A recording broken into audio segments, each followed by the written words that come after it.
Wagwan, it's your favorite Jamaican monkey Rasta. Look at me, I'm a genius, I built a boat. Let's see if baby mama can catch me now. Holy mackerel, me I got dead. A one fuckery shark. Me sure say the baby mother no want to watch this right now. Me make a friend, him name Paul. We stuck on this island for 3 months. And me use him anytime I remember the baby mother. The rapid convergence of the digital technologies and whether actively or passively, we, especially as Africans, our responsibility is to be mindful in all of what's happening around us. The convergence of the digital technologies has led to a whole slew of things, and we have moved beyond what we even thought would have been possible in this fourth industrial revolution. We've probably gone into the fifth, if you ask me. But one of the things that we cannot allow ourselves or allow to happen to us is for our minds to be swept away and trapped in a data pool, in this AI, reality or virtual, if you will, reality. We want to speak to that as time goes by, because there is such a danger of being trapped in this virtual reality, which is not really a reality. Artificial intelligence, which is not artificial or intelligent at all, but anti-intelligence. I think we owe it to ourselves to begin to understand the extent to which this is anti-intelligence as opposed to artificial intelligence. And when we talk about anti-intelligence, and I come back to that, because I think it's something that more and more we're going to have a conversation about. Because when we say something is artificial, something is fake, we're thinking of something that can replace something, and it can probably work, and we can use it without any kinds of problems. But this is a whole different kettle of tea. This is anti-intelligence. The A should really stand for anti and not artificial. And I'll have a conversation about that as time goes on, as I develop this concept, because I know others have said it before me, because, this kind of just hit me. And one of the things I did was to look to see if it was out there already. So it's universality of thought. Not much, to be frank, not much. But there's some who are talking about this. And I think that we owe it to ourselves to have that conversation about artificial intelligence versus anti-intelligence. Because the bottom line is that when you say artificial intelligence, you're talking about something that was originally conceptualized to simulate human intelligence. And they use machines to do that, and the technologies to do that. And so we have the machines now and the technology that can reason, that is learning from us, and that is adapting as it goes along. And the goal of that, if you look at this closely, the goal of that was to replicate aspects of the human understanding. So problem solving, the machine will do that for we now. Language understanding, remember you can't just turn on your phone now and say it, speak into it, and it, but even differently. Not just language in terms of whether you speak French or Spanish or Swahili or so any of the Bantu languages. And the Bantu languages are not being translated. But language in terms of a language that's used by these computers. Coding, if you will. And how it recognizes patterns. So obviously, that is what we mean when we're talking about artificial intelligence. But anti-intelligence, it doesn't mean the absence of intelligence. It means something that is undermining, or something that opposes, or something that is against anything that is authentic, anything that is critical, any deep thinking or any kind of human-centered reasoning. And we could go deeper into this. Intuition, how we make meaning, how we understand things, how we make meaning of things. And this is a problem with what they're calling artificial intelligence, because this artificial intelligence, this AI, the ultimate aim and objective of this is to displace and to erode or to at least inhibit human intelligence. It doesn't enhance it. You notice how everybody talking alike now? Because they're not using their own intelligence. And you can know when it is this homogeneous artificial intelligence because it speaks in a particular way. So everybody's talking alike. Everybody's writing you an email that sound alike. Everybody's sending you a text that sound alike. It's just, there's just something that is happening to us as a people where we are becoming, even in the way we're talking like the machine. So we have abdicated intelligence, our ability to think. And our young people are caught up in this in a very, very serious way. Adults are doing it too, because if you see what's happening online, everybody's publishing a book. There's so many books out now. Oh goodness, poetry coming at me left, right, and center. The thing is that you can tell when it's a machine that is writing the poetry. You can tell. For somebody like me who does research, I know when it's not you write the poetry. Do not send it to me. I know you never write it. And even if I don't say, I know you never write it. I might not say, because I don't know, but I know you didn't write it. And the many books that's coming out now that you're throwing at me, when I read the first chapter, and I know you never write it. And all these books that are coming out now with workbooks, this is how the AI operates. So it write the book for you and it give you a workbook. Everybody have a workbook. And you read the book and you know you never write it.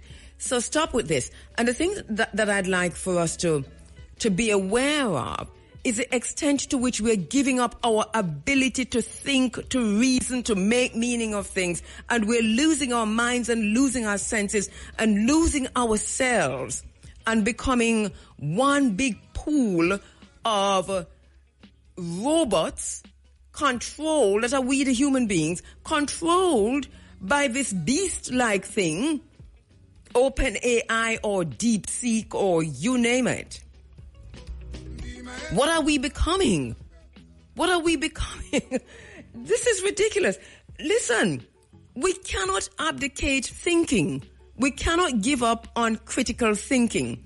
We cannot give up on thinking for ourselves, on reasoning things out for ourselves. Our dependence on artificial intelligence is too great. It's too much. And we're becoming homogenous. The entire world.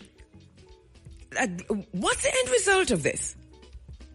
Where are we going with this? Is this what happened to the people of Sumer? Because they were a great civilization and they're no more. Is this what happened to Mesopotamia? Is this what happened to Kemet? I don't know. What's happening to us? We cannot allow ourselves to be taken over by artificial intelligence, which is really anti-intelligence. Anti-intelligence. This, whatever this is, its aim and objective is to inhibit intelligence, is to stop critical thinking, is to think on your behalf. Not intelligence, but intelligent about that. What about your intelligence? If you got something thinking for you, writing for you, doing some people have whole thesis. I see some things on social media, it's crazy. Some people have entire blogs. And everybody sound alike. So we have to be mindful. Or we'll be trapped in this data pool, which is at the same time controlled by the colonizers. And these colonizers' existence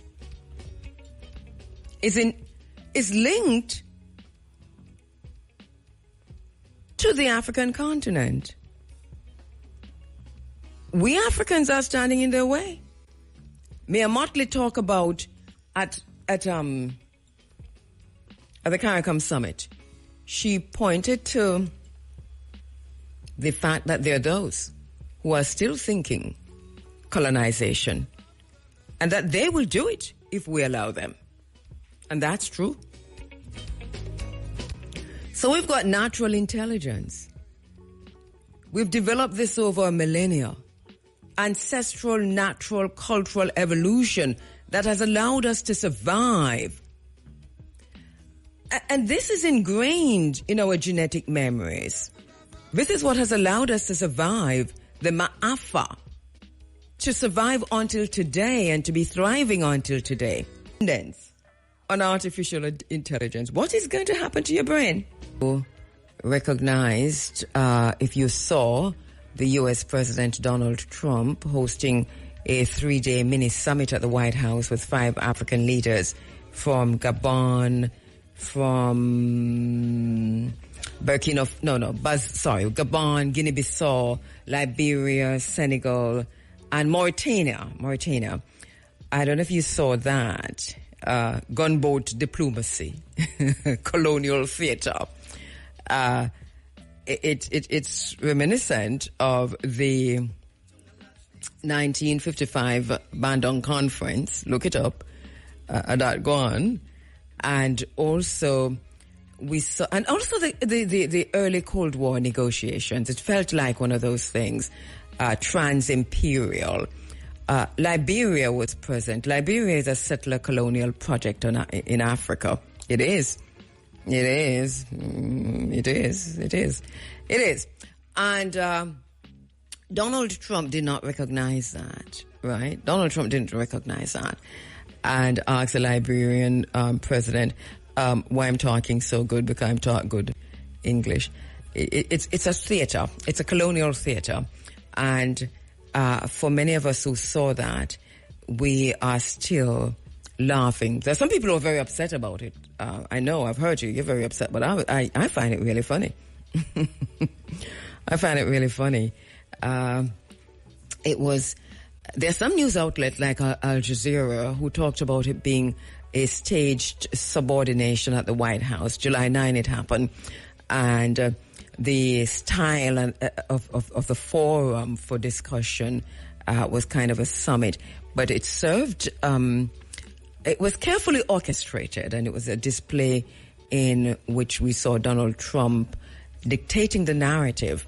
And the African presidents were relegated to subordinate roles. African presidents who are coming into Donald Trump's presence are finding themselves licking his boots, literally going down and licking his boots. It is this colonial era, hierarchical diplomacy. It's phenomenal to see how the African presidents are responding. It's phenomenal. A lot of people are upset and shocked at what happened with Senegal, because Senegal was there. But hey, no, we're not. I remember I said in this space before that, well, I raised a question at least, that when we shouldn't compare Senegal to Burkina Faso. Burkina Faso was a military coup. Senegal was an election. Am I saying elections are bad? No, I'm just saying whoever put him in power is responsible for him. I'm just saying.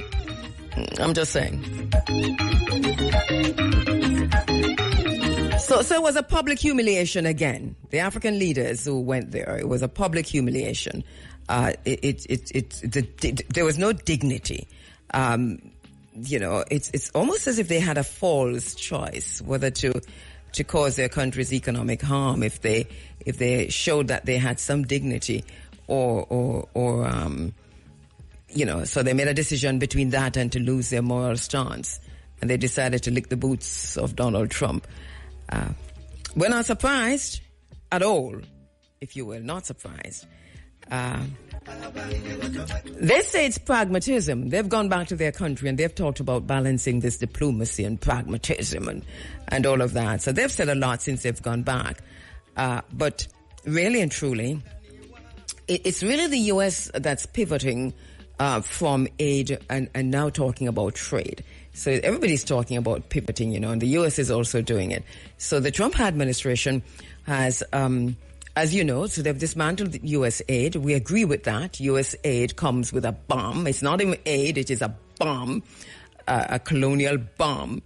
And so these countries that became so dependent on the handout, Liberia, for example, had some almost 3% of the GDP coming from U.S. handout, what they call USAID. And so now they find themselves on the back foot, and that's why they're licking the boots of Donald Trump. If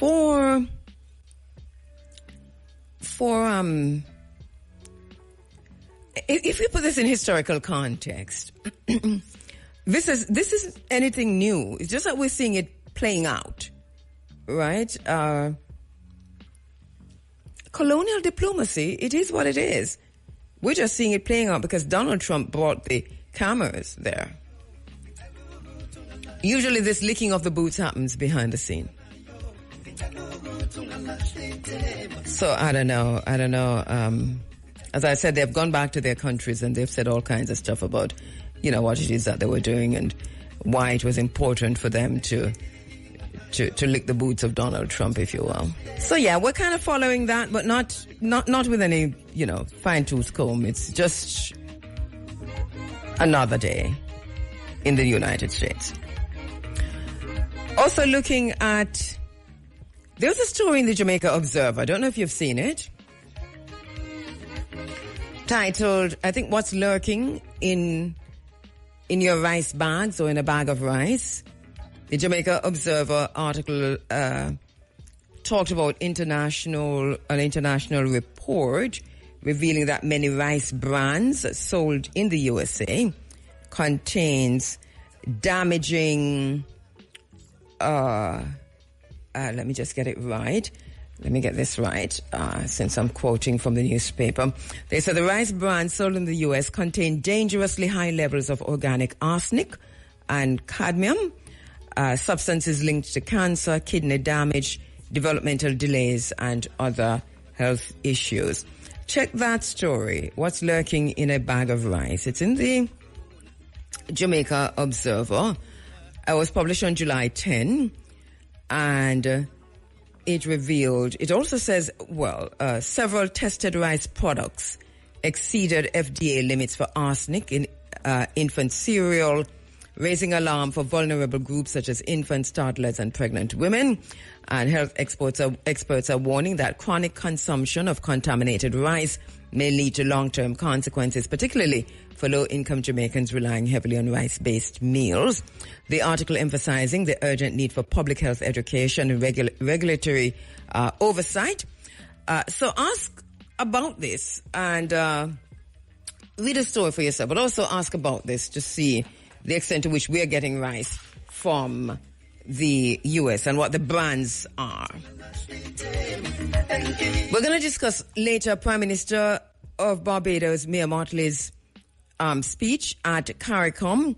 One of the things she did was to warn of a threat to sovereignty of Caribbean nations. She also warned that Caribbean nations cannot confront escalating violence, gun proliferation, and transnational crime with outdated justice systems or isolated national efforts. So we're going to go through that with Professor Darius Figuera later on. She was speaking at the 49th meeting of the Conference of Heads of Government of CARICOM at the Montego Bay Convention Center.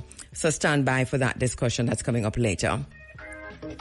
We talked about AI earlier, but there is a story out there. I haven't gone through that story yet, but I know it's out there, especially in the tech world. It says experts are saying, there was this expert who was on the Joe Rogan show, and he said that AI systems may be hiding their capabilities to speed up our destruction. Well, I laugh, but not really. I think you should go check that out.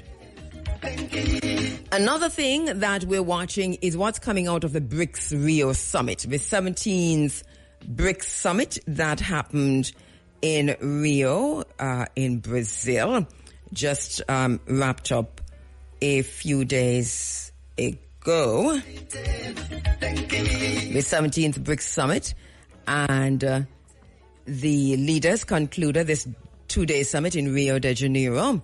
They said they achieved a consensus across a sweeping agenda, including global governance, security, health, climate, artificial intelligence, and sustainable development. And out of the BRICS summit, we heard the United States President, Donald Trump. He has now threatened a new 10% tariff on countries aligning with BRICS. And this, of course, is kind of just underscoring the pushback that the BRICS is getting from the United States. So the 126 commitments they adopted at BRICS in a joint declaration entitled Strengthening Global South Cooperation for More Inclusive and Sustainable Governance. BRICS committed to multilateral cooperation across three pillars: politics and security, economy and finance, and cultural and people-to-people initiatives. This is really great. And if you go beyond this, because this cooperation, especially for politics and security and economy and finance, it means a lot when you think of what's happening with de-dollarization, you think of what's happening with the SWIFT system, and also for politics and security, when you look at what America is about to do, because they have now said the discussion at least is happening, that they will be providing weapons to Ukraine to use against Russia, but that NATO will pay for those weapons. Whether this is so or not, NATO, and this is the U.S. president saying NATO will pay for those weapons. This is World War III. Maybe not in the way you expected it, but going beyond the surface of this, if NATO pays for that, this is a war. We've always said it was a war between NATO and Russia. Now, with what's coming out of BRICS, the politics and security cooperation, this means that many other countries, including China, well, I don't know about India, because India is a wild card. India is such a hypocrite. And all the others that have joined, including Iran, but so many others as well, Pakistan and all of them, that this means, if this happens, then this is just going to widen the war, and there is nuclear consideration at stake. So coming out of BRICS, they have underscored 126 commitments, and one is on politics and security. The other is economy and finance, right? And of course, cultural and people-to-people initiatives. Think about that. They've also called, the bloc has also called for urgent reforms of major multilateral institutions. So they've called for urgent reform to the United Nations. Well, I'll say scramble and scrap and dismantle the United Nations, the United Nations Security Council. They've called for urgent reform of the United Nations Security Council. They've called for urgent reforms of the International Monetary Fund. I say, bond the International Monetary Fund. They've called for urgent reform of the World Bank and the World Trade Organization. And they say these reforms are needed urgently to better reflect the economic weight of emerging and developing markets. And they have also demanded quota realignment of the IMF and the World Bank. So some serious things coming out of the BRICS. Whether or not you're skeptical about the BRICS, these issues that are coming out at this time will mean something. Let me take a quick break. And and the end game of liberal democracy. That's happening right before our eyes. Project 2025 is being rolled out. Don't know if you've read it yet. We read it. We told you that the thing to do long before the election, we told you to read Project 2025. I hope that you did. If not, go read it, because everything that's happening in the United States right now was planned. This was meant to happen. This is Project 2025. All that's happening. Whether it's tariff, whether it's Medicaid, whether it's... it doesn't matter. I mean, immigration, the whole thing. What do you know about the Heritage Foundation? The Heritage Foundation is set up in Margaret Thatcher's name. And the people who are there, a lot of them are right-wing neocons and so on and so forth. But they authored Project 2025. The Dark Enlightenment... you're going to have to do some reading on your own. We've talked about that before. So that's a big thing that's happening. One of the reasons why I brought that up this morning is that so many of you have written in, you've sent me email, you've sent me text, and you've also called to say, what do you think about ABCD and what does it relate to? It relates to the Dark Enlightenment. It relates to Project 2025.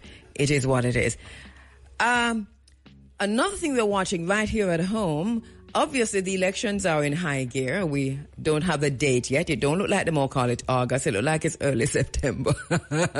I don't know if that is responsible talk, but hey, I've gone back and looked at the history of how them call elections in Jamaica. I couldn't find one election that was called in August. If you find one, tell me. I probably missed it, but I went on the electoral office website and I don't remember seeing an August election, but I know that a lot of elections have been in September, early September, middle September. Some said they don't want to they probably won't do it during school time. We don't know. But anyway, they are campaigning like it's 1999. And it's like the election is tomorrow. They have, when you go across, when last you go through, it was shot me go through again. Where was I? Which parish? And which parish is it that they've got orange and green cloth just tie up everywhere? The bridges, I think is true not to be in them places here. All the bridges are decorated with orange and green cloth. The cloth them cut in a strip in a triangle, and them blowing in the breeze, and you think it's carnival and festival.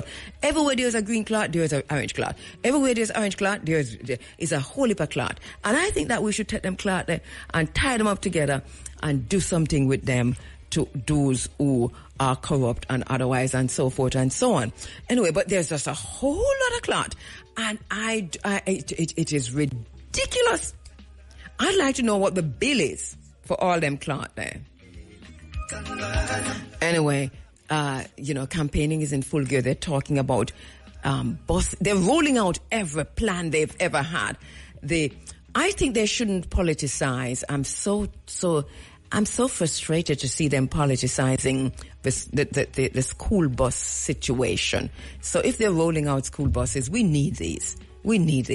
And I don't think we should politicize them at all.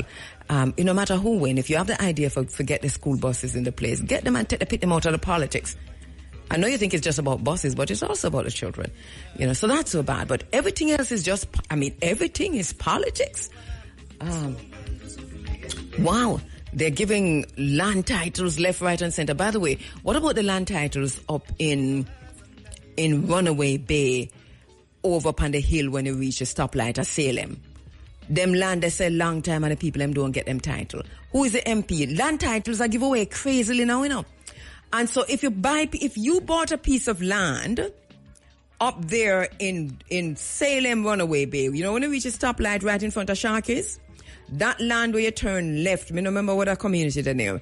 When you turn left, if you're going towards Runaway Bay, and drive inside, that land on the hill that you're looking up on there, all of that land was sold. And years now, probably going into 10 years, and nobody not getting a title for those lands. So this is a good time to give those people their titles. Who are running up there so now? Who are the people running? Who up there so? Runaway Bay is who? Text me and tell me, please. Another thing we're watching is the way Jamaica's marine environment is being polluted. I want to bring something to your attention because we were in just driving across Robins Bay. Robins Bay is one of my favorite places in the entire world. That little community. Good morning to the people of Robins Bay. That little hamlet. I mean, I could just live in Robins Bay and don't go nowhere and just stand up on the craggy rocks overlooking the sea, and sometime where I can jump, I jump, and when I can't jump, I jump. I just love Robins Bay, like from you enter Robins Bay all the way to Strawberry Fields and beyond. That place is my heart, is part of my heartbeat. I'm so saddened to see the extent of the sargassum, the damage to the coastline in Robins Bay. I am committed, and my daughter and myself, we have made the commitment to be part of the solution on this. So we're looking at how that will work. We have already written the proposals and so on to the necessary agencies. But there has to be some cleaning up. There are areas where the cleaning up is happening, but I don't think they can clean up fast enough. So they need resources, and they need commitment. The entire Robins Bay coastline is going to be decimated if it's not dealt with urgently. We see it happening already. I have all the videos to show, so I'll be showing those, but I've made them part of the proposal that I'm sending out. But the sargassum, it's not just Robins Bay. It is Port Maria. Jamaica is an island. It is right along the coast, and we understand what's happening with the sargassum. We understand it's coming from, the changes to the ocean and whatever is causing those changes. There are many reasons for that. People are pointing to climate change, etc., etc. But just to say, we're having a problem. It is urgent. It is an existential crisis. It's an existential crisis not just for the damage to the coastline, because we can see the damage in real time. You have to see what's happening in Robins Bay. Entire coastlines have already been damaged because there's no cleaning up. But also, there is an issue with what's happening with the fish, what's happening to the sea life, and so on. I hear people talk about this can be fertilizer, this can be so much, but there's arsenic in this, and cadmium also. So there is a caution. We're doing the research on this. We see there's a caution coming from the scientists as to how you collect this and what you do with it. But there's also biomethane that can be had from this, and we see Barbados already doing getting power from this and so on. Not just Barbados, but other Caribbean countries, because Jamaica is not the only country that's affected, It's the entire Caribbean. But to underscore, Robins Bay in St. Mary, Port Maria all the way to Anota Bay into Robins Bay. But I'm underscoring Robins Bay this morning, that we see an existential crisis happening in Robins Bay that needs urgent attention. I'm going to take a break. We can't get through much more this morning regarding the news that we're following, but please help me to bring attention to what's happening with the sargassum across Jamaica. And if you can, I'm not sure that we can just go clean up like that.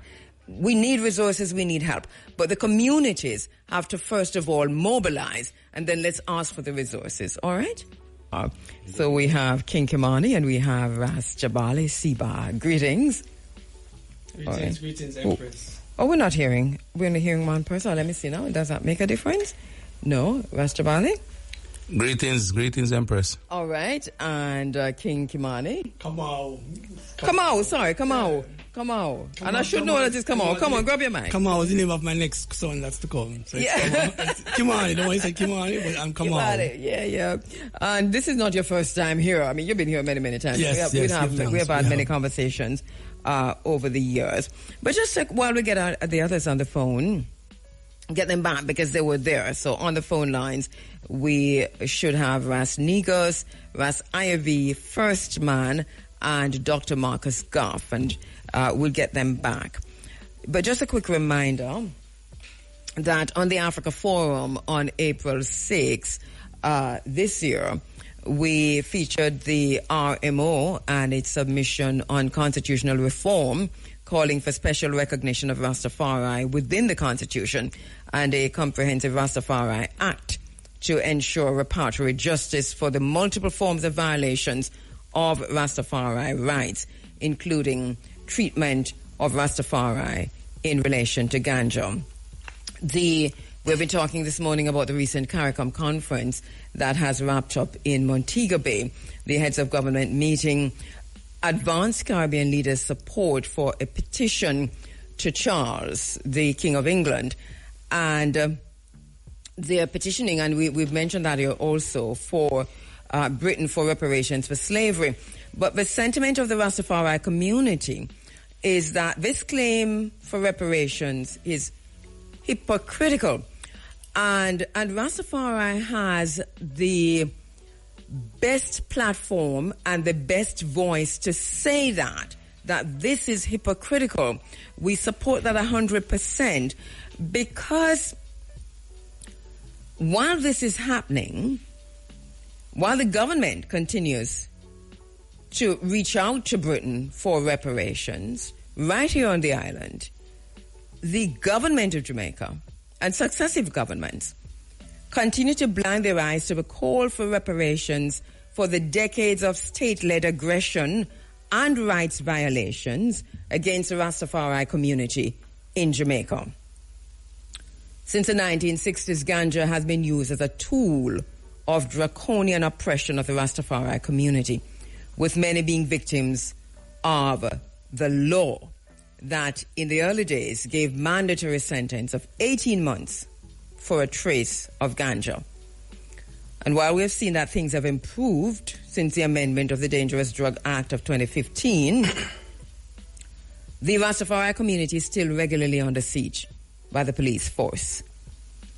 And in the Africa Forum this morning, in this space, we have a team from Raga who are also members of the RMO to share the significance of the recent case of a member of the Rastafari community who was arrested, detained, and 76 pounds of ganja seized at his premises in Negril on May 27, 2025, and then returned to him when the court agreed that this was against the sacramental rights given to Rastafari in the 2015 amendment. Not sure if we have First Man back online, but wanted a quick recap from him on a little bit more about the RMO and its relationship with Raga. But in studio, we have Rastabali Siba and King Kamau. And so let me just have this conversation with you. And just to say quickly, Rastabali, Siba is really doing a great work in terms of not just foregrounding the issues, but also showing Jamaica what can be done when Jamaica and the government, the law, recognize that Rastafari is part and parcel, and the leaders, literally, of what can be done with the ganja economy. You are foregrounding that right now. Yes, I give thanks. Well, the ganja has been a major part of our economy even way before colonization began. So once freed up, I'm sure the country on a whole will be in a much better position, to align itself with economical wise. Mm-hmm. We're going to talk about that before you leave here, about some of what you are doing from the House of Siba. Thank you for showing me, for sending me some of what you've got. And wow, you're talking about thinking locally, but acting globally. and this is brilliant. King Kamau, when you were here last time, you weren't in. You actually mentioned the brethren to us, right? Was it you, yes. King Sim? Sorry, King Kamau, I'll come back to you. But you actually mentioned this case. Was this the case you mentioned about the brethren who was... No, it's a different case. The first case I mentioned was Ras Negos when I was here. Right. Yes. So that was Rasnigas? Yes. All right. Well, let me go to the phone lines and see if we have with us First Man and the team. First Man, you're there? Yes. Blessed love and greetings. All right. Welcome to the space, Aquaba. Yes, sir. And just wanted a quick recap from you, First Man, on what is the RMO and to say what the RMO's relationship is with Raga. Right. It's Raga has always been a all-mansion process. When the amendment came about, Rastafari was an add-on to this amendment. And the way how that add-on was meant to be, it was that the Ministry of Justice would have had constant dialogue with the Rastafari community. And at the time, the way how Mark Golden did it, he created what was then called an advisory council, which, with the best effort, was trying to include the main mansions of Rastafari and other organizations within Rastafari. First Man, I'm so sorry. I have to interrupt. I'm so sorry because I do have to take a quick break. Hold for me, please. No problem. Of RMO, Raga, and the Rastafari Indigenous Village in Mobe. Just giving us a backdrop to RMO and its relationship with Raga. Go ahead, First Man. Yeah, so as I was saying, Mark Golden, Rastafari was an add-on to the amendment. The amendment was based on trying to get as much money as possible out of what they thought was the blooming ganja industry, as it was, being advertised in the U.S. And it did not include legacy. So adding on Rastafari to it and creating some kind of a relationship with the Ministry of Justice that the Rastafari mansions and organization could inform the Ministry of Justice in how to operate and how to deal with the Rastafari community.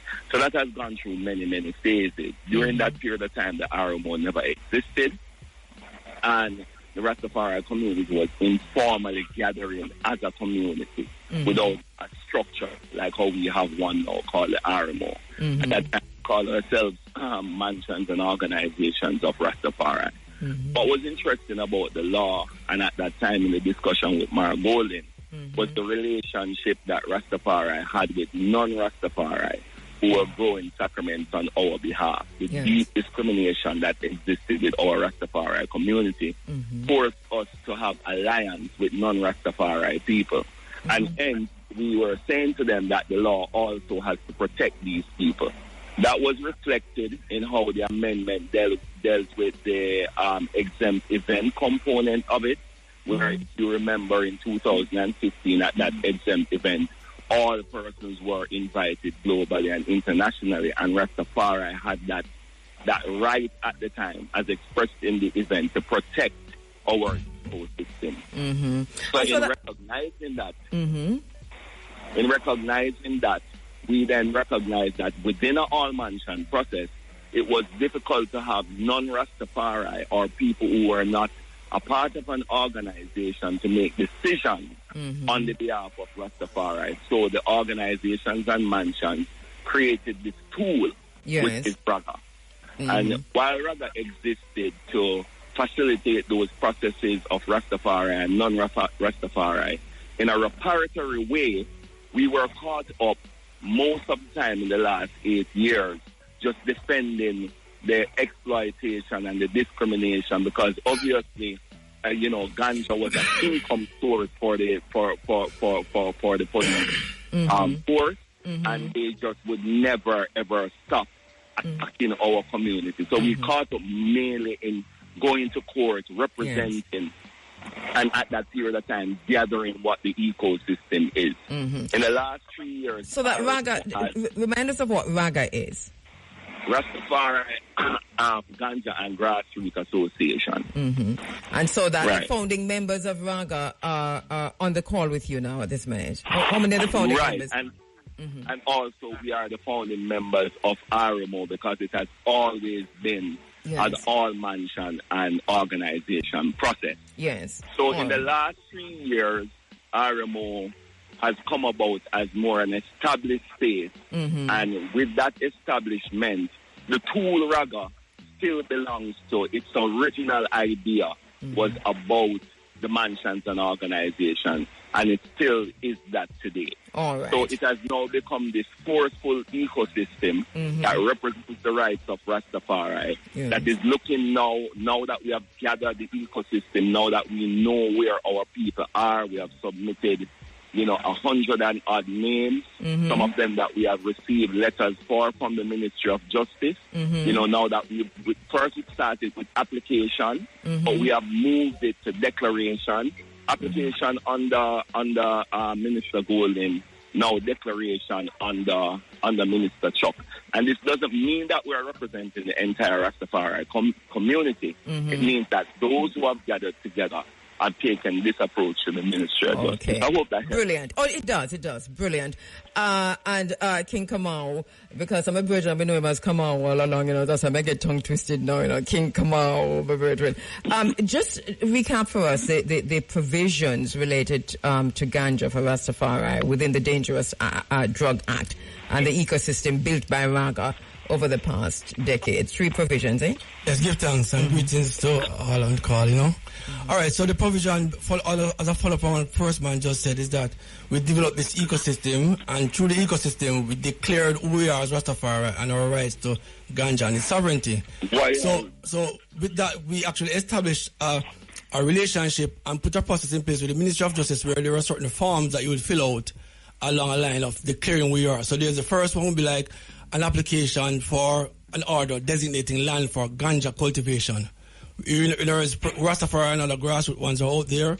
If you are growing ganja on behalf of the community, you can fill out an application form at the Ministry of Justice to say that yes, you are, and it goes through, the acreages and so on and other important information. Then we also have another form that we put as a declaration form, which is designating a place of worship, which is actually a separate space from a ganja cultivation space. A space of worship will be like a mansion that, we once go there, gather the whole Isis Rastafari, and it's almost like a common meeting ground for our family.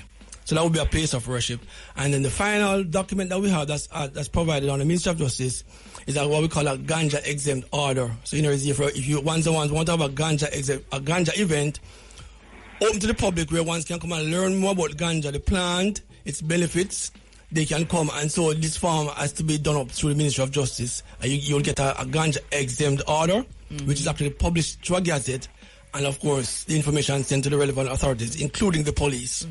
But come on, you've been on this for a very, very long time. I remember the very early days. Give thanks. You identified what the problems would be, and you've been like laser focused on this. Yes, so how satisfied are you with where we are now? Well, it's a journey, and we have actually made a lot of strides and some really successful happenings, especially with the last 5 years. But we still have an issue where, even though the spaces are declared right across Jamaica and all 14 parishes, even though the authorities that know that we have these Rastafari spaces, we still have a situation where Rastafari ones are constantly being violated or come under some kind of subjection from the police forces. They run into the spaces, they touch our artifacts, they push over stuff and arrest the brethren. And even sometimes brethren are in a place, not necessarily a space of worship, but going about their lawful business and thing on Rastafari in vehicle. The police harass them, lock them up, and we have to go through this long court system. We have been to court several times. I myself have been as a justice of the peace, representing Rastafari twice since this year to represent brethren who are held with sacrament in Westmoreland, and of course, both of them are actually Westmoreland. Including the last case that we were sent to everyone. So and I remember that this was in the early stages, that this was your fear. You were concerned that this would be happening along the way because of how Rastafari was being left out of the conversation. Now the RMO really desires to have the definition of Rastafari relationship with the sacrament removed from the Dangerous Drug Act. Talk to us about that. Yes, give thanks for that. And that's a process that we definitely want to see, because over the years, even just to connote Dangerous Drug Act, where we put our sacrament along with other dangerous drugs, is really offensive to I, And so we choose to have it removed, but also following the path of what we've seen happening in other jurisdictions. Like there are other countries within CARICOM that have Rastafari, and they have a Rastafari Act that is recognized by the government and the people, which certain layout guidelines and protocols of how Rastafari live and operate. So that's what we need for Jamaica here. Being Jamaica is where Rastafari actually start in terms of, the whole struggle and everything. So a lot of the countries of the world are looking on to what's happening in Jamaica. So we feel that really and truly we're still not where we are, because like I said, once one bridge is violated, it's all bridges that are violated. Of course. Is there a gap in the understanding then from the RMO's perspective in terms of Rastafari not under authorization based on the declaration? Well, like as first man explained, there's Raga and there's RMO. So both combine and come together and trying to, like I said, represent at the full level. We recently just wrote to the Commissioner of Police to have dialogue with him, because like I said, a lot of the officers when we meet out there are saying that they know they are asking about a license, raise a Rastafari license. And they fail to understand that it's actually a sacramental arrangement, and we are authorized by the Ministry of Justice. We don't necessarily have a license per se, but we are authorized to have these spaces and to have our ganjas, our rights. So the RMO and the Raga combine together to, like I said, tackle the forces that be, have representation with the government at different ministries, not just the Ministry of Justice, but also the Ministry of Culture, the Ministry of National Security, and of course the Police High Command. I'm so saddened that we're having this conversation, especially with you, Kamau, because this conversation we had, with the years we were having it, what years were those? I think that was from about 2017, 2018, certainly before COVID came through. Very long before COVID. This same conversation. It's a struggle. It continues. Well, let us hope that with RMO and the unity that we're seeing now, RMO, Raga, and other Rastafari, that we see a faster pace, if you will, a pickup. Do we have Ras Ivy on the line? Ras Ivy, are you there? Ras Ivy, CLA Board Director on behalf of the Rastafari community. I know he's traveling, he's overseas, so we don't seem to have him online. Is Ras Negus online? Yes. All right. Greetings, Ras Negus. How are you doing, my brother? Giving thanks to life and a blessed man uprising, Right. You experience a violation of your rights. We talked about you earlier for possession of ganja. Tell us about that.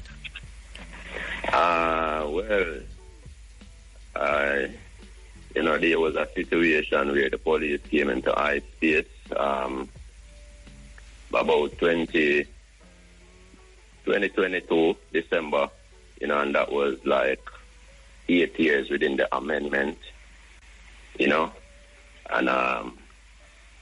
them bring me and sign up a paper and charge, and I went to court, and we got to court about a year and had got through the court system, and finally the judge come up with a guilty charge of possession, which possession was already something that do not apply to Rastafari according to the law.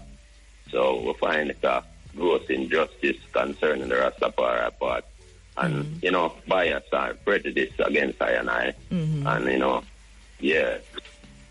concerning the right of Rastafari, clearly in the law that rule against possession of ganja do not apply to Rastafari, and we have all these rights, and then and our rights being taken away by a system where designed to oppress I and I over the years, So we see it as injustice on I and I part, and I see where I and I as Rastafari have to continue to stand up for I and I right. But now, you see, after my case, I realize that all the rest of cases have got through the court system, thrown out, and ganja has been given back and all of these things.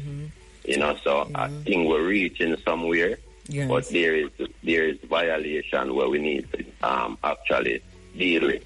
Concerning with I personal, based upon our rights. Though the judge was saying to I and I that she know that I and I is a Rasta man, and she cannot send I to prison, but she have to go ahead and charge I for possession.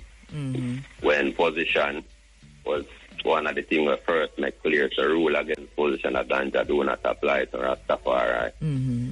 So I think she go out her way, based upon this long time stigma against Rasta and, you know. Yes, yes. prejudice. So do you think that there needs to be more sensitization, both to the police and also the Rastafari community, about the sacramental rights of Rastafari? Yes, I think so, because when the amendment came out in 2015, which is 10 years, you know, ago, you know, I don't think them did actually go in at the station and put this thing up in the station and make the police know that Rastaman not supposed to be locked up for ganja, and Rastaman have the right to cultivate ganja. Rastaman have the right to keep an exempt event. You know, all of these things, I don't think them did highlight it. So what we have here, RMO, Raga, the unity that we see forming around Rastafari rights, sacramental rights, and other human rights, and Rastafari rights generally, that this is critical for this kind of unity and centralization that we see emerging through the RMO. Yes, that is very much critical, because that is the means of, you know, the whole essence of the Rastafari was unity. You know, coming together as a people, you know, we always chant. That is our liberty, basically. You know, we see this togetherness. So, I mean, RMO and Raga together now, it is just fulfilling all of what the ancients used to talk about, organize and centralize and coming together, even though we don't have everyone on board in terms of the wider Rastafari community, because, you know, even that is the thing about law right now. Hold a sec, don't hang up. Hold a sec. Affairs. On the phone lines, we have Ras Negus, and we're talking about the sacramental rights, just generally about Rastafari, but Rastafari legitimate claim for sacramental rights. Ras Negus, as you heard earlier, experienced violation of his rights for possession of ganja, and you heard just through the discussion the significance of the cases of ganja being returned to the Rastafari, demonstrating a point in history for Rastafari finally to be free from harassment for cultivating and using sacrament.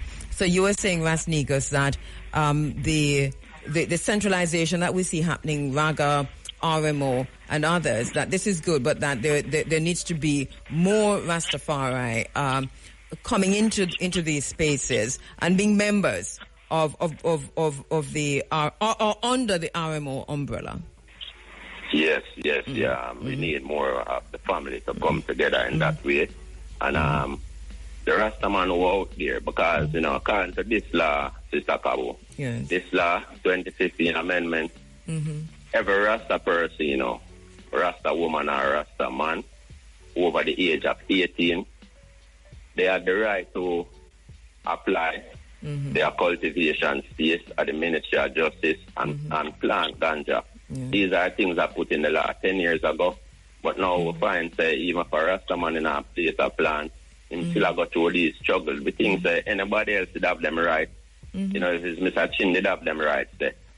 You know, I don't think the police them would have deal with him in that manner like how them deal with I and I after our right established. So I'm on just one that freedom. Yes. Well freedom, said. we really want the herbs to be legalized.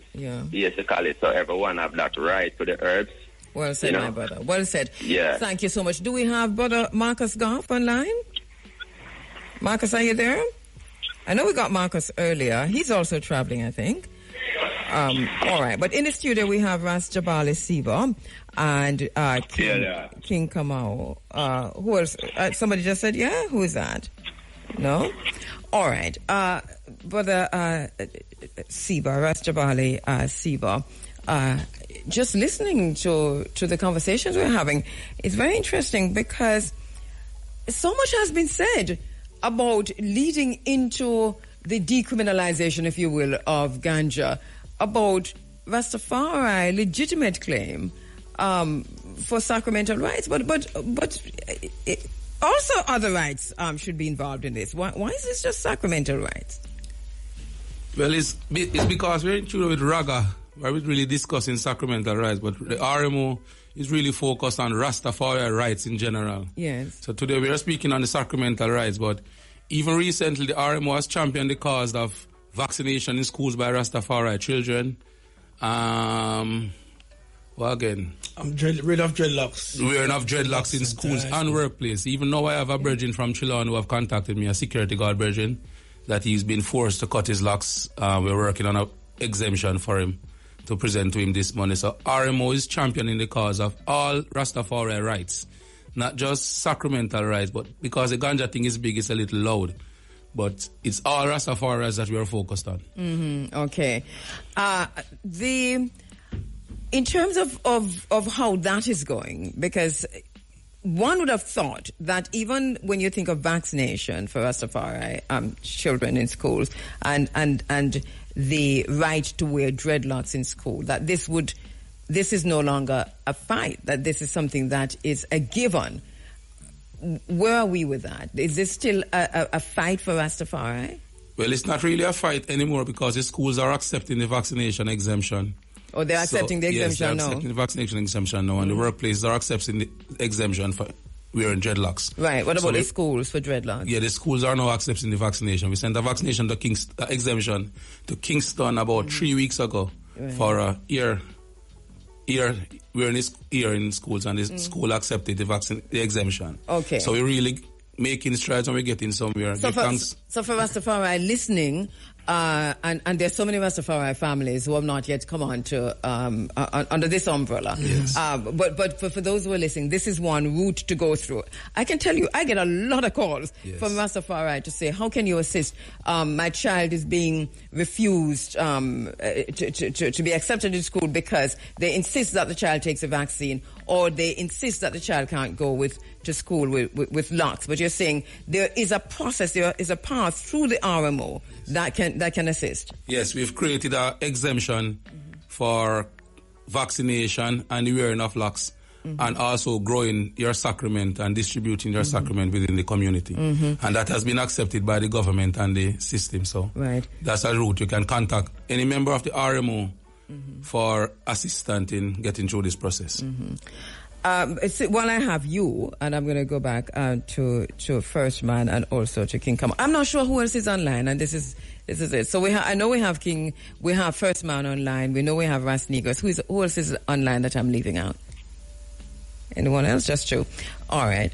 I talked earlier about what the House of Seba is doing in terms of moving this whole conversation beyond just the idea of how you use ganja within your sacramental spaces, but beyond that into a global thinking. Talk to me about what House of Seba is doing. Well, the ganja, when ones think of the ganja and Rastafari, they really think of smoking ganja and just smoking ganja. A lot of ones don't know the uses of ganja. Ganja has a physical and a spiritual side to it. The physical part, it has medicinal values. The ganja is, our body is our endocannabinoid system with cannabinoid receptors responsible for pain sensation, mood, appetite. And the ganja plant produces the exact cannabinoid for these cannabinoid receptors. So the people on a whole, their body is calling for ganja. Rastafari also use ganja for holistic healing. So the ganja takes it to a meditative state, whether you like it or not. So we have what we use, intentional ganja use. So you using, let's say you have a pain in the knee. You use the ganja oil to massage the knee, and then you use a steam chalice to go into meditative state where you can reflect on yourself without a pain in the knee. So about 4 or 5 of those sessions and the pain in the knee is gone. So that's something in Rastafari we call holistic healing. So there's a lot of use for ganja other than smoking ganja. That's why I need to focus on, and I think that's where our main focus is. So we have pain rubs, we have the oils, we have tinctures, and we have all other sorts of ways where we promote the use of ganja. And the packaging is beyond anything that we've seen in Jamaica. Yeah, big up Ross Woolday, the design of those logo labels, you know? Yeah, it's really brilliant. First Man, you're there? I seem to have lost it. Okay, all right, great. First Man, I know we should have Ivy on, but I think you can speak to some of the issues that Ivy would be looking at this morning. I think we're getting back, and also we're not able to get Marcus Goff back also, and they're both traveling. But that one of the issues is how far we've come. the mindset of the police who have been trained to villainize Rastafari. What are you noticing that is different? I know I have many friends within the force who will go school together and we lime together and so on. And I know one of the things in terms of training, target practicing. A friend told me, in the last few years, that target practice, it's an image of a dreadlock person that is used. So this is part of their training. I don't know if that is still happening, but I think that is something we spoke about many years ago when I was told this. I think it was 5 or 7 years ago that we discuss that. But how far, talk to us about the trajectory and how far have we come in terms of your own personal experience? Yeah, thank you for that question. One in 2012, I myself was called to a training of the 2003 Intangible Cultural Heritage Convention, which really spoke to the fact that the Ministry of Culture is supposed to be the focal institution that deals with the Rastafari and other indigenous communities and cultural groups within the country. That they should act as a kind of a liaison.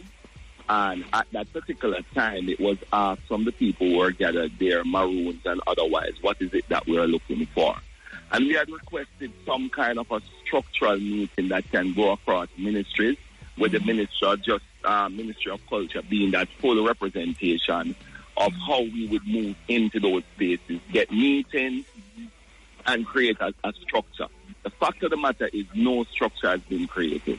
We have continued to be treated as a need arise. And that need arise comes from out of us being completely frustrated, no proactive move, and you find the same thing happening. The guidelines of the CLA are required for 2 Rastafari people to be there.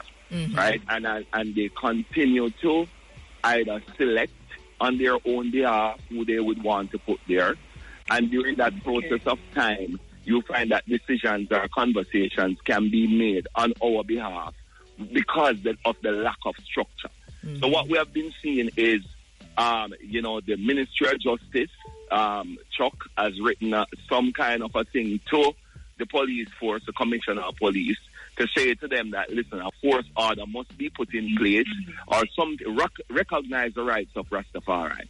But then we are so we're not even in the kitchen. I would never say we are on the back burner. We're not even in the kitchen. So as a result of that, those rights have never, ever been recognized, and there's just no respect. So if you remember the time we started a campaign about respect Rastafari. Yes. That we are convinced that only when that respect is given, only when we are recognized, and I think that they are afraid to recognize us because the impact that Rastafari has had on this country, be it tourism, culture, or otherwise, it's a big reparatory process. Yes. For us to be recognized in that way. It's almost the same way why people would not want to recognize Africa. Because if you do recognize the role it plays, you then are, you're entitled to honor that recognition. You know what I'm thinking. Well, Ras is on the line and also in the studio, and just building upon what Ras, our first man, just said. Come on, it's interesting because earlier we talked about the hypocrisy of the government of Jamaica going all the way to England to present a question or questions to Charles, King of England, regarding reparations. But at the same time, there is a situation on the island. This is Jamaica's shame, if you will, their shame, in that for so many years, Rastafari has been calling out, requesting in many different ways that the rights of Rastafari be recognized. And even we just listened to First Man just now. I mean, this is ridiculous. So should Rastafari probably be thinking of doing through the RMO and RAGA a similar thing that the Reparations Council here in Jamaica has done, which is to ask the Reparations Council the very same questions they just asking Charles. Because they brought questions to Charles, Rastafari should pose those questions to the government of Jamaica. Well, yes, I agree, but I even go beyond that to say that even before we look outside of it, Rastafari, we have already self-declared ourselves. They know of our liberty.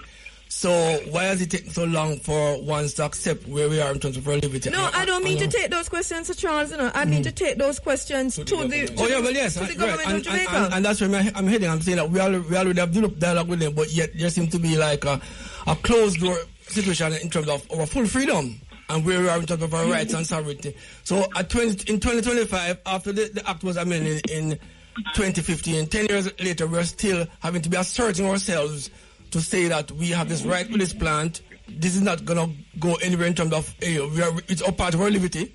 When you see Rastafari, you see ganja, and so we're not going to give up on it. So I'm saying, why don't you allow us to express ourselves, but also to combine with the people to show that the ganja and the Rastafari life is together. You know? I hear you being very diplomatic, come out, but let me take a break. I'm soon come back. When I need to order concrete for my big or small jobs, I order only solid concrete. Yes, solid concrete mix for my money.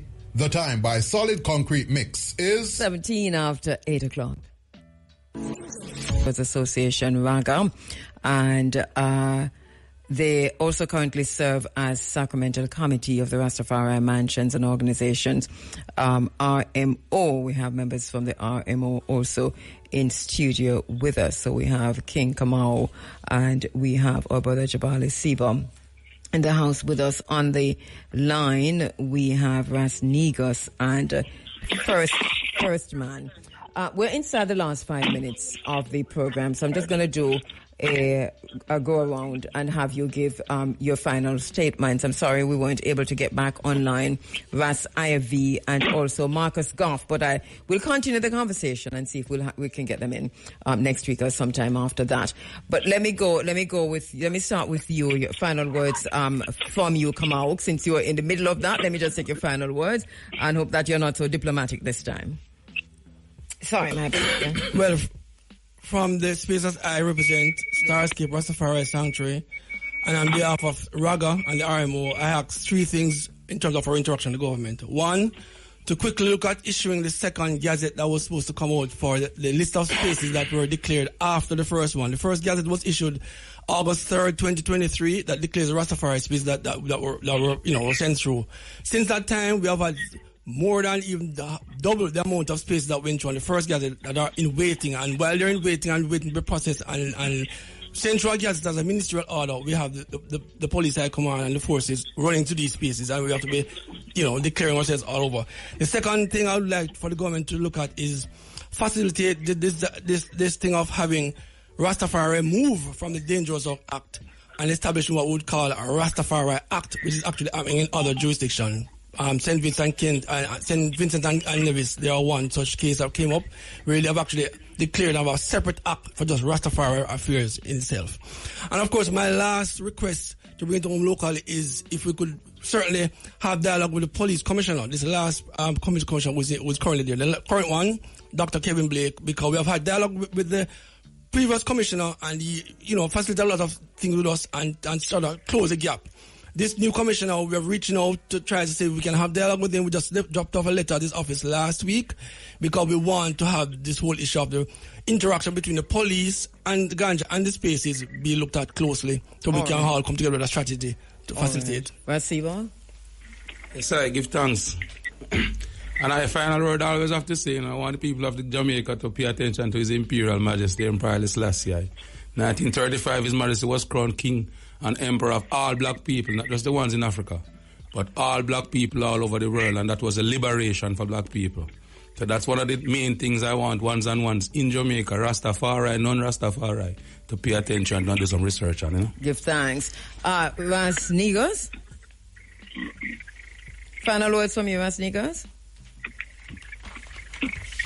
No, not there? All right, let me take the final word from First Man. Yes. Thank you for this gathering. I would really just love to say to the Jamaican government that their direct lack of structure in dealing with us is because they want to continue to divide and rule and create internal problems within I community, right, which allows ones and ones to continue to agitate and then ones and ones think that this one should not be doing it and that one should, and it's a deliberate ploy. And they constantly use this argument about us not being together when they are the ones who have designed it in that way by not creating a structure that can allow us to evolve our conversations of our rights, constitutionally and otherwise. All right. Thank you so much, my brother. Thank you so much, Rasnigos. Thank you so much, First Man. And we'll continue the discussion. Of course, we like to hear what the continued challenges are, but also the how this works out, because this is something that I think cannot be ignored, and I don't see how those even in the Reparations Council, internal reparations is part of one strand, one branch of the Reparations Council in Jamaica, and that of course would focus and foreground, I think, to a large extent, Rastafari issues. Yes. So let's see where this goes from here. Thank you so much, all. Give thanks. All right, give thanks. Speaking to my sister, my little sis, Sabira Gordon, for Sinjing, and she says, Sister Mitzi will be there to sign her books. And I said, Sister Mitzi, I don't have her book. So I met Sister Mitzi. I saw her at for Sinjing, and she came and she gave me my autographed copy. So thank you so much, Sister Mitzi. I Can, says Fran, by Mitzi Williams, Tafari, children's book. All right, we're going to go to our next guest online because, as I've been saying, the CARICOM conference the summit has wrapped up in Montego Bay. And one of the speakers there was the Barbados Prime Minister, Mia Mottley, and she cautioned Caribbean nations there, telling that they were facing escalating threats from violence, gun proliferation, and organized crime, transnational organized crime. She called for a unified regional action and spoke about some of the reforms that are currently underway in Barbados and in other parts of the Caribbean region. What caught my attention, though, was the fact that she spent some time talking about transnational organized crime. As you know, that has been a focus of this program for a few months. Well, now we have been having conversations with Dr. Darius Figueroa, who has published many books and journal articles on instances of the utilization of this, methodology, and I think I'm reading the entire wrong thing about him, but his first writing, his book from 2002 to 2014, where he concentrated on the illicit trades of the Caribbean or within the Caribbean region, and also other books that look at transnational organized crime. Just totally reading a whole different thing about Darius Figueroa, my bad, so sorry. But he's a social researcher and an author, and he's been on the program a few times now, just helping us to understand how transnational organized crime is evolving in the region, the Caribbean and Latin America, and the extent to which we all are impacted, especially looking at Jamaica, Belize, Trinidad, and other Caribbean countries. Do we have him online? All right, so I'm going to go to the phone lines to speak with Dr. Darius Figueroa, who will be helping us taking us through Mia Mottley's speech and giving his perspective on what we heard there. Dr. Figueroa, thank you so much for joining me again inside of the Africa Forum. Thank you very much, my sister. Greetings. Greetings to you. Greetings to you. Just remind our listeners, because I've been talking about you a lot and you've been on many times, but we haven't really looked closely at who you are and the work that you've done regarding issues relating to transnational organized crime. Remind us of that work. Well, my interest in the entire field of transnational organized crime and criminality, what we term the game, really started in the 1970s. Mm-hmm. And I have done periods of and bouts of field work in Trinidad and Tobago. But I started writing and publishing from 1998 on the Caribbean drug trade.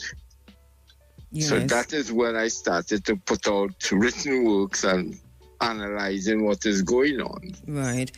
And our listeners need to be reminded of the extent, the challenges that you've faced and the extent to which external forces have tried to stymie this work and to silence your voice. Well, my life has not been an easy one because I'm still alive, but what has happened is that I have never been given opportunity. Yes. In fact, I was the recipient of a blow in which they destroyed my career at the University of the West Indies at St. Augustine. Mm-hmm.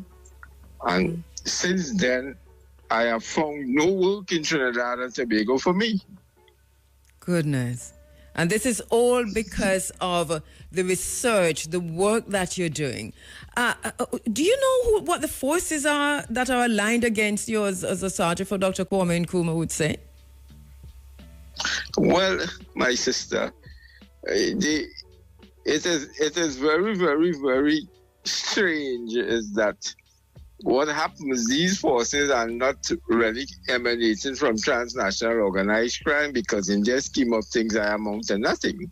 Mm-hmm. The forces are emanating from the drug trafficking oligarchs who continue to play decent and respectable people.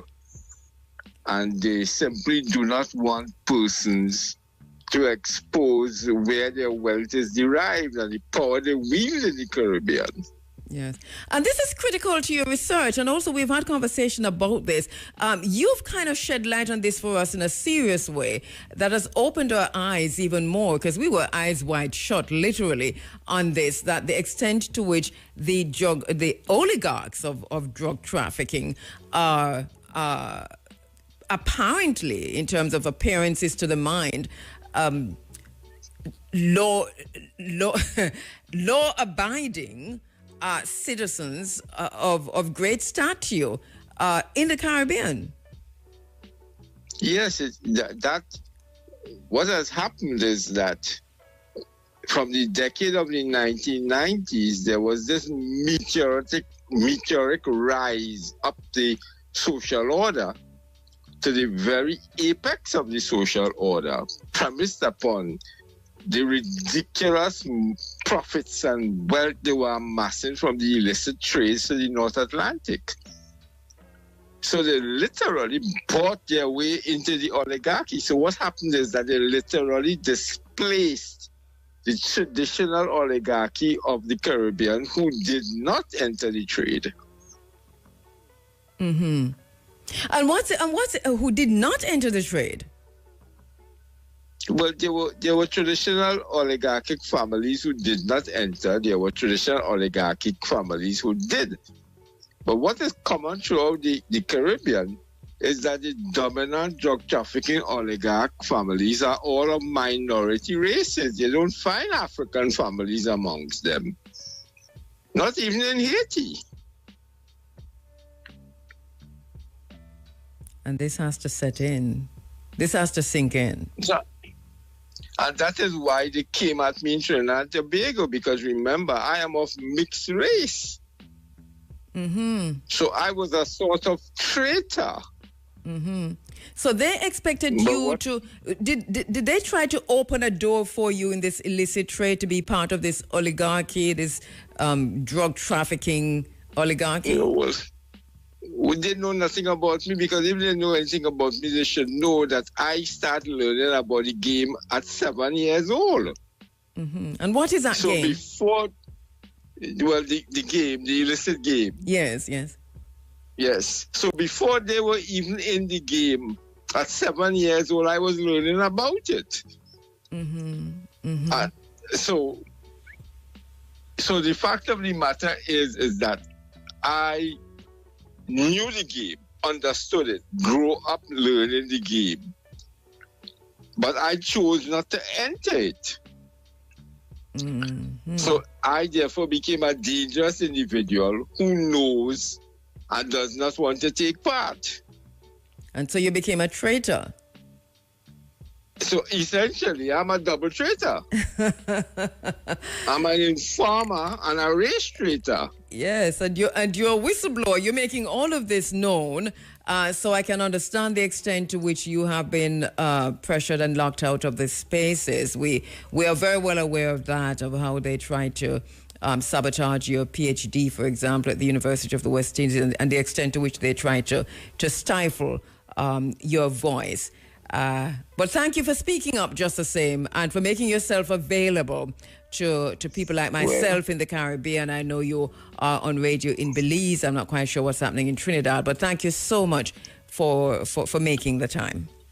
Well, it's part of the process. Yeah. All right. It's the Black Power Revolution ongoing to 2025. There you go. Fourth Industrial Revolution. Linked. But he did not provide the nexus, which is Caribbean organized crime is all linked to transnational organized crime. It is transnational organized crime that calls the shots. Dr. Figueroa, let me take a quick break and we come back to look at the other entity, because you talk about these two entities of transnational organized crime that are irreconcilable within the Caribbean and playing out in ways that people like yourself are very, very clear about on the island. Let me take up specifically in the Caribbean, Dr. Darius Figueroa. Dr. Figueroa, so we have the Colombian cartel. You're very clear on how they've been operating in Jamaica, and you're saying, but there is another force that is at conflict, and so we see it playing out on the island. What's that other force, and how is it presenting?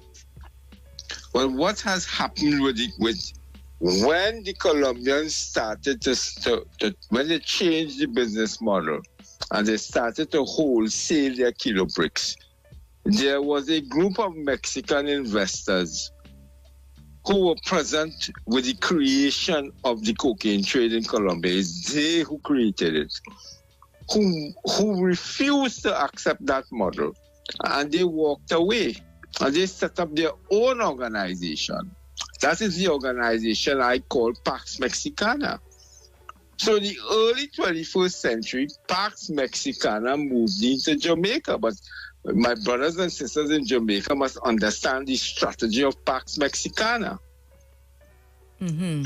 Pax Mexicana moved into Jamaica primarily to challenge the hegemony of the Colombian Dons over Jamaica because of the linkages to the eastern seaboard of the United States. Mm-hmm. So we must understand that Pax Mexicana now dominates the illicit trades of the United States of America and Europe, locking out the Colombian Dons. So what did Pax Mexicana do in Jamaica? They targeted the parish of St. James, especially, and which the heartbeat of the parish of St. James is Montego Bay. Mm-hmm. Mm-hmm. They targeted Westmoreland. Mm-hmm. So what has happened, that is when the violence broke out in Montego Bay. Graphic violence never seen before.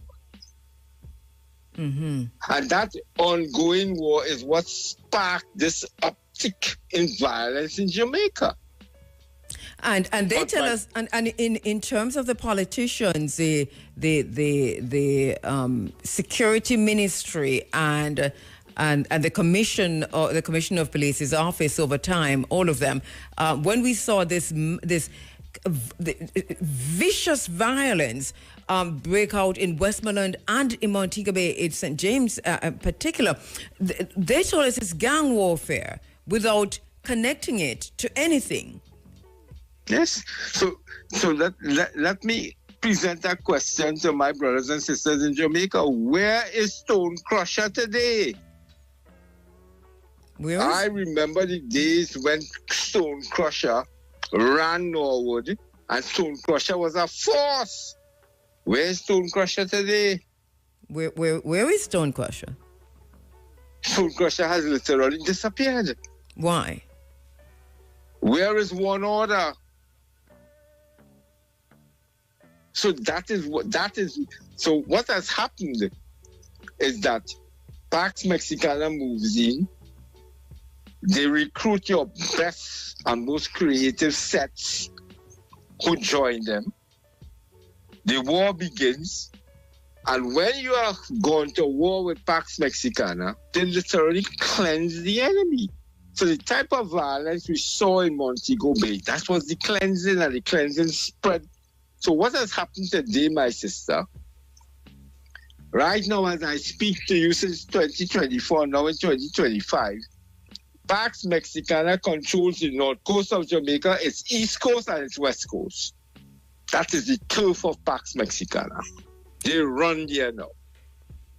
And recognize that the north coast of Jamaica is the exclusive tourist zone. Well, we are seeing a serious uptick in crime and violence in St. Anne, St. Mary, Portland. Mm-hmm. The cleansing. So what you must understand, the reason why you target the north, the west, and the east coast, that's the pipelines. In, and they are dual flow pipelines, in and out. So when you say that's a cleansing, what do you mean? When you go to war against Pax Mexicana, they bring out the professional hitmen. And you always know the professional hitmen. So they will come at their targets. One will come with an AR-15. One will come with an AK-47. One will come with a shotgun. One will come with a handgun. That's the trademark. So they take you out with extreme prejudice to send a message. So this is a nexus that is not being discussed on the island. I can tell you the only place where this is being discussed is on this program. I wouldn't even say on this station. I'm saying on this program. Since we've been having the conversations with you, there has been no connection made.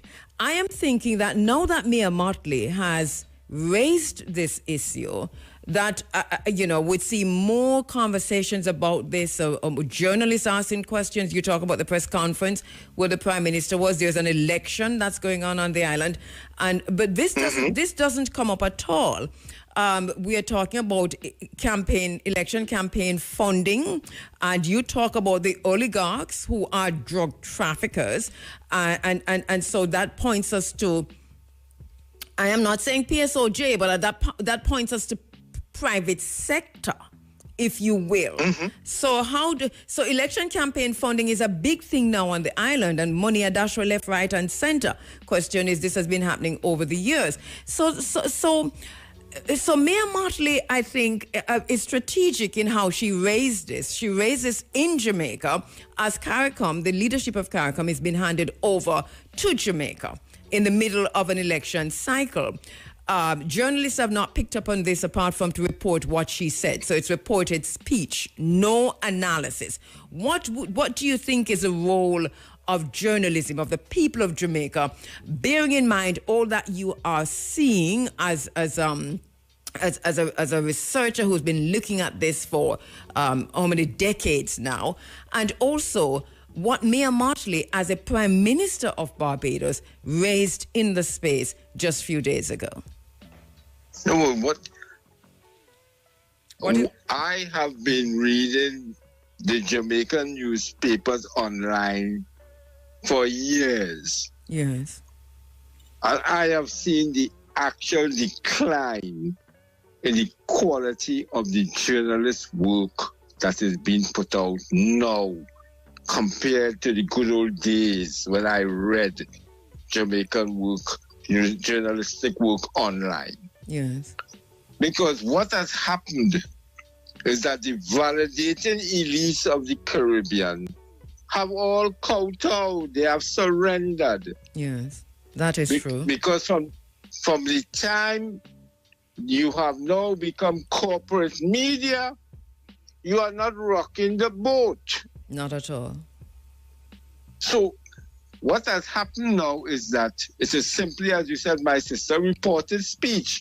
Yeah. So when you read now and use online newspaper report on a crime scene, they don't even tell you what weapon was actually used. They give you no forensic details, none at all. At least in Trinidad and Tobago, it is still common in the media. They tell you what was the caliber of the shells found on the scene, etc., to give you an idea of what was used. Yeah. There is nothing in Jamaica, coming out of Jamaica, nothing. That is true, and this is my profession, and I can tell you I'm ashamed of it. So you're right. In going back to Mia Motley, and because she did raise some points about, she talked about the urgency of this. She said it's immediate. It's the solutions are needed right now. She said it's an existential crisis, a gale force wind. We have to deal with it immediately. But she also talked a bit about what should be done in terms broadly. What do you think of the solutions, if you will, that she raised? Well, I listened to her. I read her solutions. I would like to get specific for you. Yes.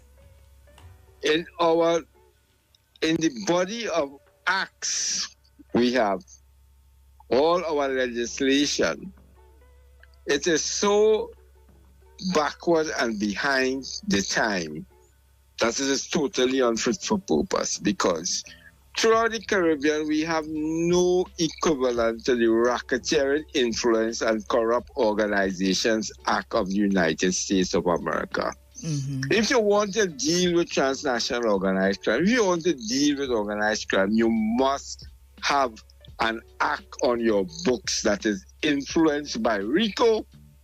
Mm-hmm. And what is RICO? That is the Racketeering Influence and Corrupt Organization Act. That is the act passed in the 1970s in America that enabled them to dismantle the mafia in America. Mm-hmm. Mm-hmm. We have no equivalent of that in the Caribbean. Nowhere. Could it be that, well, we talk about the oligarchs and those who, if I'm right in thinking, that these people are placed in the places they are placed, we're not likely to see anything like that. No. So what we have nothing that approaches the reach that this gives to law enforcement and the prosecutor to build a case against you to dismantle your organization because it attacks the wealth that you generate from your illicit activities. So that even though Mia Motley raised these broad solutions, she talked about legislative issues, but that is also a process, which is also the point you raised in terms of RICO.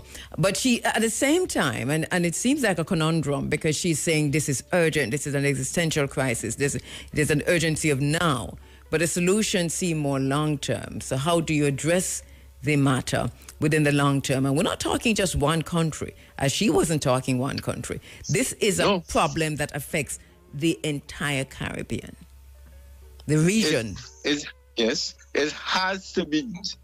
to be at minimum a CARICOM-wide venture where we come up with a common legislative agenda and we apply.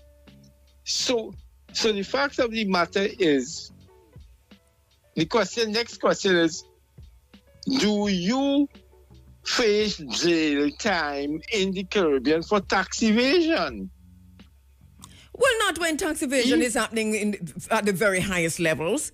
I mean, all the ministers... Well, anyway, let me not do it. I mean, tax evasion in Jamaica is happening. Everybody has an account in St. Lucia. And these are let me hold my tongue, because no, the answer is no. Because every single loophole that you exploit, transnational organized crime exploits it better than you. So is that no? So therefore, that's a gigantic loophole. Have we weaponized immigration and customs in the Caribbean by turning immigration and customs into an enforcement agency to track down and prosecute with jail time and seizure of assets people who smuggle, whether it be illicit drugs, humans, whatever, arms, whatever? No. No, the answer is no. We continue to abide by this old colonial legislation that turns customs into a revenue collection agency and turns immigration into an agency that issues passports, and that is it. So does CARICOM have, and this is my final question only because we're out of time, but does CARICOM have the will to address this issue even within the context that you just raised? Do you see CARICOM as having the will? To be honest with you, my sister, as usual, I see no political will in the Caribbean to turn and face this product, this threat, and grapple with it in a manner to ensure our public safety. I see no political will. Goodness. But what I would like to tell you and your listeners and my brothers and sisters in Jamaica, I have revised my 2004 book, Cocaine and Heroin Trafficking in the Caribbean, the case of Trinidad and Tobago, Jamaica, and Guyana. Yes. And it is now in pre-production for publication.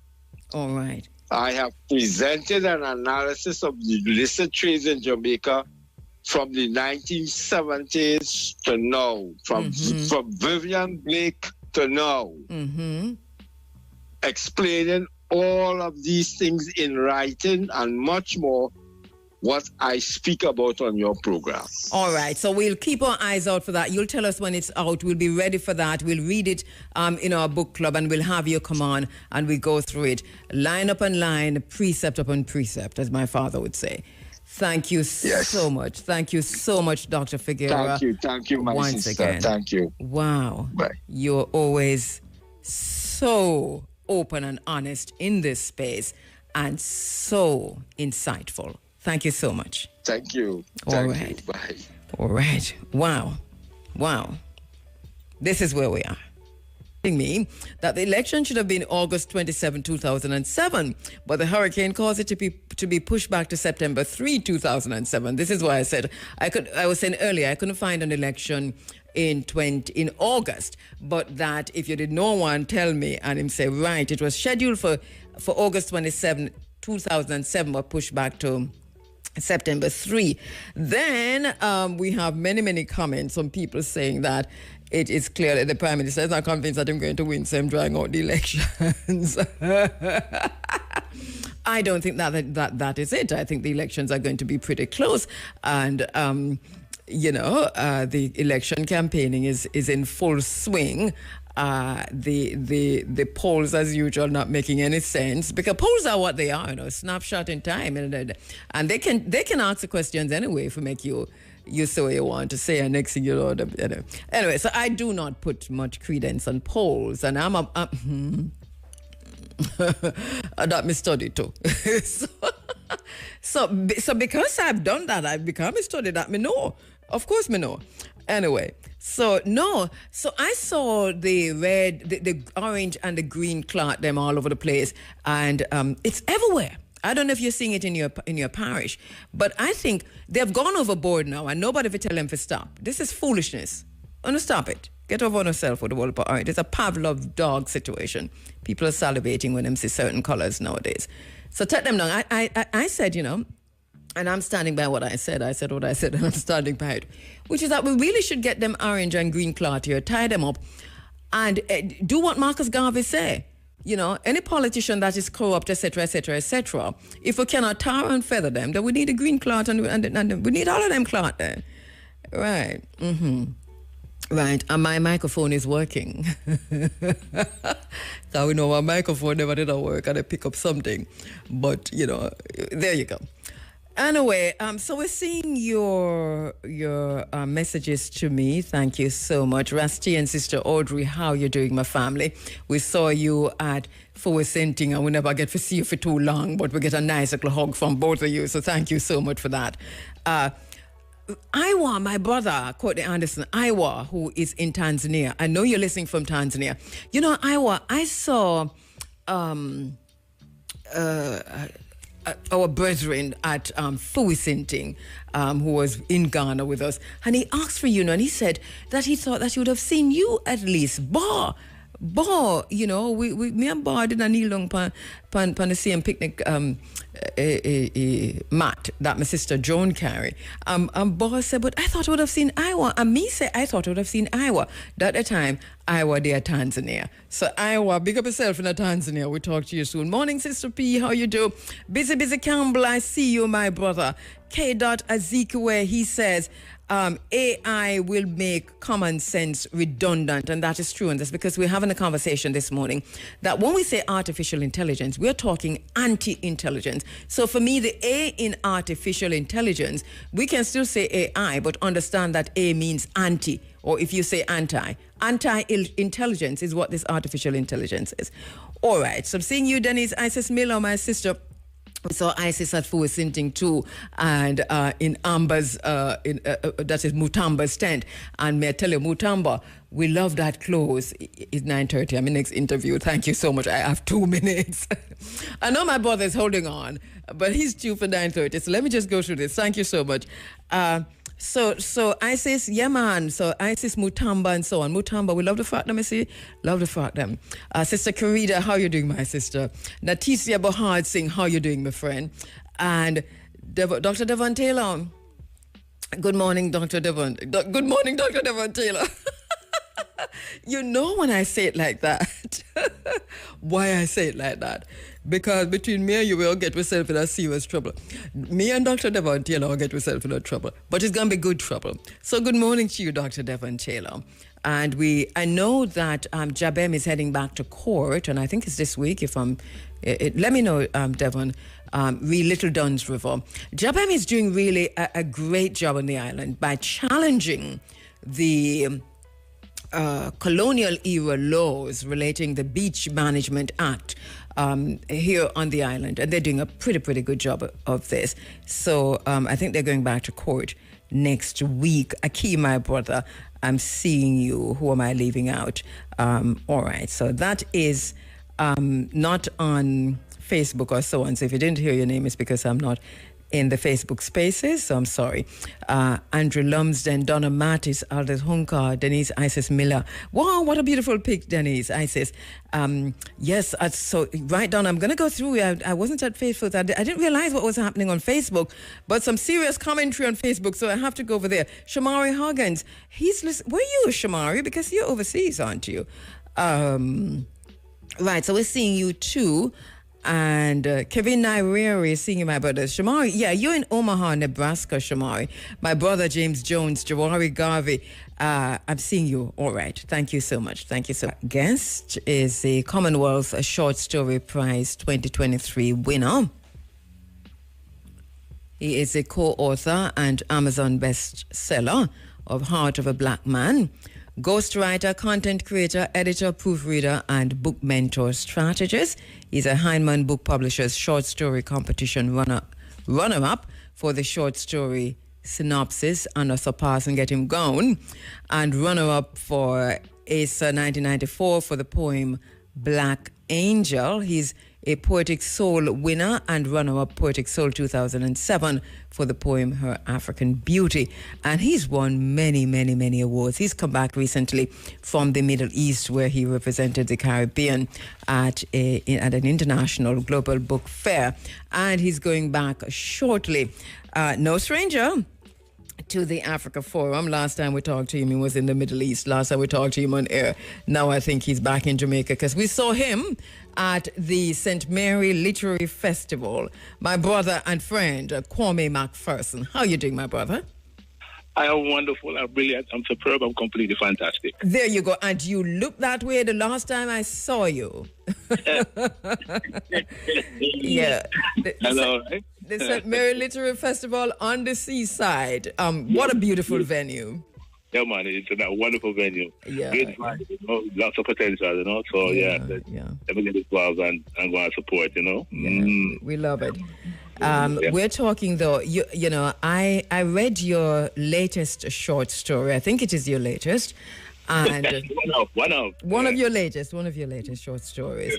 And boy, you brought me back into the dungeons of Cape Coast Castle. The water carrier of Cape Coast Castle is this story.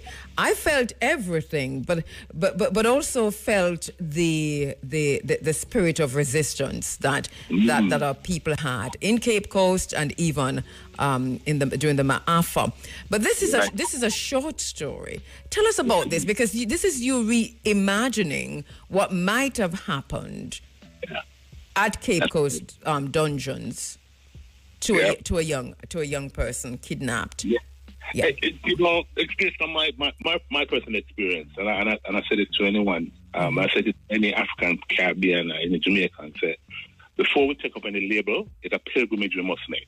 Go to the West Coast of Africa. Well, anywhere along the West Coast, I've visited one of those castles or forts, whatever you want to call it. Because for me, when I was going through what I was going through in terms of going through my depression experience, I had the opportunity to go to Cape Coast, and that was when it's interesting, Sister Kabu, that you have all these labels, you know, as an entrepreneur, I had, qualifications and all this kind of stuff. I had all these labels. But when I got in that dungeon, yes, I couldn't have any labels anymore. I was literally stripped naked. It didn't mean anything. You know what I mean? So for me, that experience was so profound that I eventually write about it a lot more. And that short story was just one of, in my last book, My Date with Depression, that's where I actually went into detail of that experience, but I'm now using it in other things that I'm writing, so that people can actually understand, because we don't understand, we really don't truly understand the what our ancestors went through until you have that kind of experience in my mind. You know what I mean? We really don't, we know about it. Yes. It's like anything else, but you see, when you go and you experience it, you've experienced it, and then because it touches the soul and it touches the spirit. Yes, different from just the knowledge of reading about it or hearing people talk about it. So it really should. I agree with you that it should be a kind of a pilgrimage, like the Mecca situation, where at least once in your lifetime. But do you think that this should be facilitated through schools and through universities and so on, where it's easier, like we make or we make the trips to Disneyland. Exactly. And I think when we have that kind of realignment, understanding and truly understanding and having that identity, then it will, it will show up in other things and how we see ourselves and how we see each other. You know what I mean? Yes. Well, give us a synopsis of a short story, the plot of it, because you start with the kidnapping from the village. Yes, that's right. Yeah. Talk us through it. All right. So I wanted to show an experience of what could have happened in officially told, of course, in terms of a young woman being kidnapped from the village and then taken to the fort, and the entire experience of being shackled and chained and even having the mouth bite or the mouth guard, and being carried to the fort, and then being exchanged in a sense, because I didn't want to go into graphic detail in terms of what the real experience that took place. So I touched there, as you could tell, in terms of that one of the enslavers who basically took out a concubine kind of thing and all that. But I wanted to I like the way you did that, which is you didn't describe that process, because that never needs to be described, but we understood it. Exactly. From the looks and the fear on the one hand and the trepidation on one hand, but still the resilience, as I said before, and the will to survive. That's right, and that's what I wanted to come through. I wanted that to come through more than anything else in terms of that she, even though she was going through what she was going through, even though she saw what she saw, even though she understood what was happening around her, I wanted to show that she had the strength and the resilience come through, and then to become who she became at the end. Because someone said, "Oh, it should be longer. It should be longer. She wrote it into a book." I said, "All right." Well, you have to write chapter 2 because no, I mean, right. So I was reading the end of it over and over again, and if there's ever a cliffhanger.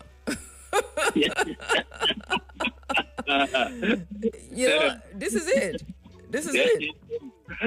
So I'm considering, probably making a longer piece. So yes, but what you've done with this though is that you've caused us to look again at what life might have been. Yeah, exactly. in that place, the dungeon. Every time Sister P and myself go to Elmina, we have to be very careful so we not cuss off everybody who want to Elmina, because I get very angry at Elmina. I ask the people and women who come up to me and say, you're the people in my ball in there. You're nothing. And I think I had to go through that process, and it took me years to go to Kumasi.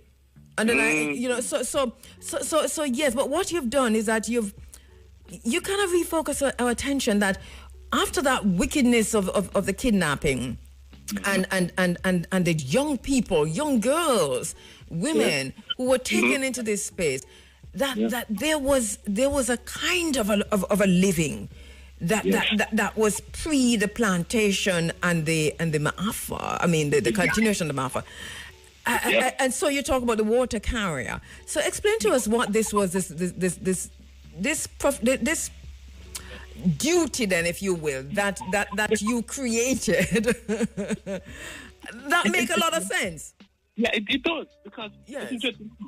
And would you believe, because one of the things, even though AI, especially like ChatGPT and DeepSeek and all this kind of these platforms now exist, so as a writer, it's a great way of framing and coming up with story ideas. Yes. And it was an idea I plucked to. I said, well, I want to write something about. You know what I mean? I want to write a short story about the relationship between Jamaica and Africa. And I want to write something, interesting and something. And it came back with an actually concept about something that is very unique. It said a lot of stories don't focus on what happened within the fort. Yes. Within the dungeons. Which is really the dungeons, Right. That's right. That's right. So I said, let me conjure up something, and I just use the AI, the guy, to create a story, or as an idea, conceptualize. Yeah, to conceptualize that. This is interesting, because it is true that not many stories are focused on the dungeons and the life in the dungeons. That whole process where people who were, if you go inside and you weigh 150 pounds, the door of no return, which is now the door of return, is so narrow, and they starve you to half your weight so that you could go through that door. Yeah, that's exactly. And in Cape Coast, there's a small room, which I'm suspecting probably be Elmina, which I didn't get to. But at Cape Coast, there was a room which is very small, and and it's very low. So if you're a troublesome student, you go into this room. Yes. It's a small room. It's probably 100 people. I know you're meant to die there. Yeah, exactly. Yes. So all those things, and like I said, the detail of what took place in terms of the experiences is what I'm trying to highlight on, and what came up was about the water carrier. Yes. And it's interesting. I said, it's true, But, if someone is going to carry water, I'll probably use an enslaver, but majority of the time, I'll use another slave in order to do that. So, another one of our ancestors. I said, and that's how the whole thing was, being a creative came together, and I wrote about it. Yes. And funny enough, it has been submitted to a competition. I've yet to hear, how it's done. Well, please let us know. And it is such a beautiful story, because even though you're writing about that terrible moment in our history and what our young sister, it took me a while because you're Kwame, I start reading, I think it was a boy, and then my sister Shania Abena, and I have to go back and look, and then I see my Wusi coming in. But you really you wrote in the voice and for the perspective of a young girl, and did that brilliantly. So congratulations on that. I think you'll definitely win. And so when you win, please come back so we can talk to you about it. And you can read it, because it's pretty short. How many words? 2,999, I think. I would say it should have been 2,000 words. Okay. Okay, you have it with you right there, sir? Lord. Take a minute and read 2 paragraphs for man, please. Hold on. You know, have it. No, but speaking of which, I'm sure I can find it. I think that one of the things I was at the book fairy festival over this weekend. Yes. Happening today actually, and it's a pretty good concept in regard to showcasing and highlighting our books. You know. Yes. And I think that it's one of those things where we're now being able to, as African people, to tell our story. And I don't think. As a writer, I challenge myself in terms of writing in different genres, as you know, in terms of writing different characters, whether a girl, a boy, a young man, you know. And as writers, we need to do that, and I enjoy doing that. Yes. But I found it. Yeah. Okay, good. We like how you ad-lib yourself into finding it. So, hold on. I took a stone from the male cell and I took a stone from the female cell. Yes, you know what I mean?